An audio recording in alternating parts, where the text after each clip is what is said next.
Now this can be very nuanced because sometimes, especially when the weather is like this, like we're in this early or late springtime here in New Jersey and the grass is lush, and when the horses come out of their space, they are very interested in eating the grass that's on the other side of the fence because it's greener.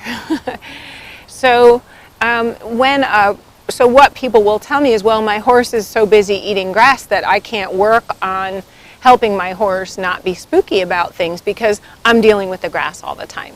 And here's what I want to say to that, is I don't compete with the grass. You know, I want to talk with my horse about maybe going for a walk.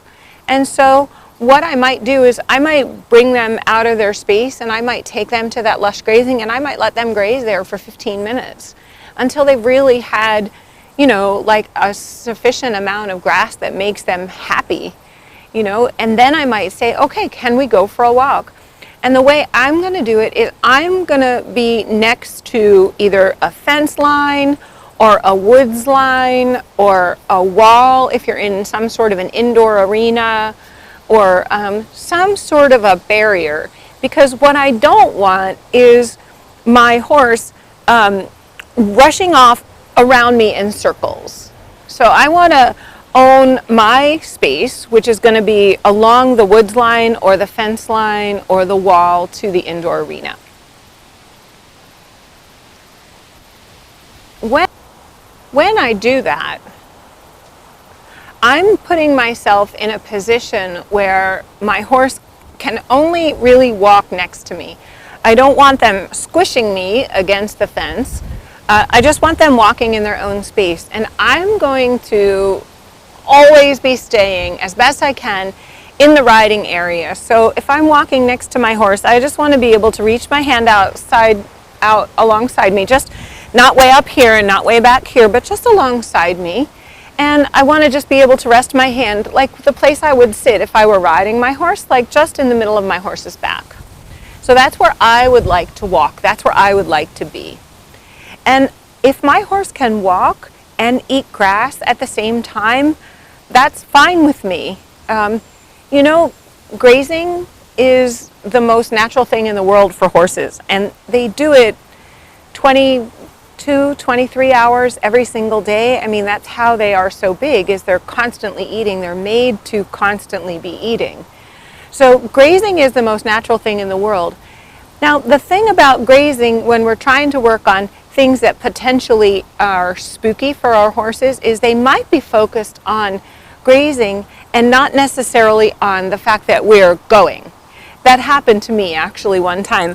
I was out walking with my horse Sterling, and we were pretty far from home. We had gone way out in the fields and then through the woods, and we were way over in the other field, and I saw that there was a whole herd of deer in the field ahead of us. They popped their heads up. They were on high alert, but Sterling was busy grazing along the woods line and just enjoying grazing and whatever was, you know, around him, and he didn't see that those horses were there.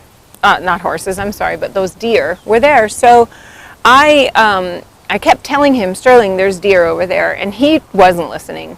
So at some point, you know, when they caught his eye because they were moving, he got very big. You know, he grew like 10 feet. He like turned into a concrete statue, and he was very worried. He didn't turn around and run. He stayed there with me, but there was no communicating. He was definitely in a place of high alert and worry. He was definitely in a place of worry. So what I did was I purposely, because I knew what the problem was, right? I knew there was deer there.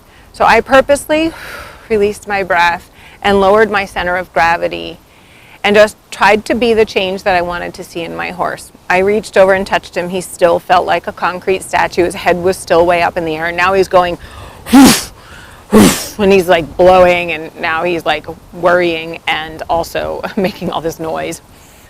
And so I just kept calm. I just remained calm, and I reached over and I touched him on the chest, and I said to him, I said, go back. go back. And I just softly touched his chest, and he took a step back.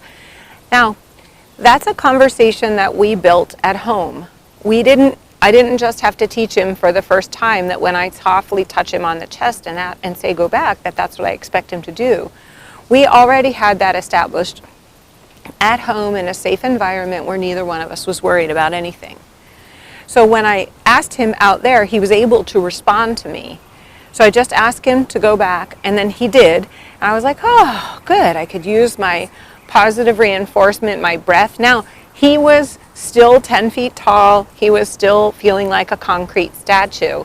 And I was still remaining calm, and I was still breathing in and out and releasing my breath on purpose, like making sure that my emotions, what are the emotions that I wanted to see in him. His emotions were in the clouds. So I asked him again, can you go back? And I just asked him to go back, and I probably asked him maybe 10 times, releasing every time in the middle so he could go back and still be calm, and he could still be listening.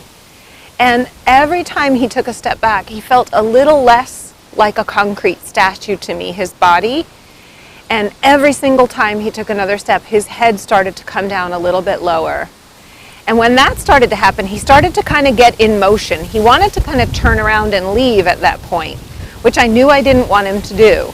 So I had my halter and lead rope. I was in a power position, so he couldn't just turn around and go. And I held him there, and I kept him looking at the deer. And I just kept being the change I wanted to see in him.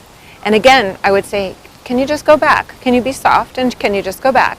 Because one of the things I say to him all the time is, can you be soft? He's a 9-year-old Andalusian stallion now, and I've raised him since he was a baby. And one of the things I've always said to him is just be soft. Be soft. And when I say that, it has him be softer. And so I said that to him there, like I wanted to keep bringing the relationship into the picture. I wanted to keep talking with him about exactly what I wanted. And he was able to go back and go back and go back. And eventually, he was able to lower his head and then look at me and start thinking. Now, the deer had left at this point, and he was actually able to lower his head and start grazing again. Now, he was grazing frenetically. You know, he was grazing really, really fast. And so I knew he still wasn't calm, but I also knew that now that at least his head was below his withers, there was a possibility that the adrenaline could go away, it could dissipate, and potentially he was going to be able to come back down to earth. So I stayed there and I allowed him to graze for a little bit longer, and a couple of times I touched him and I asked him just to go back a little bit more, and he was able to do that. And it probably took, I want to say probably a good 20 minutes from the time he went on high alert till the time I felt like his adrenaline had come down enough that he could think about things and maybe we could resume walking. So it took quite a little bit of time. What I did was I proved to my horse that I could, A, be the change that I wanted to see in us, that I could pay attention and notice when there were scary things that were happening, and I even noticed them before he did, and that I could listen to him and that he could listen to me, even in this heightened state of concern. So what I'm doing and what I'm going to help you to do is teach your horse who you are.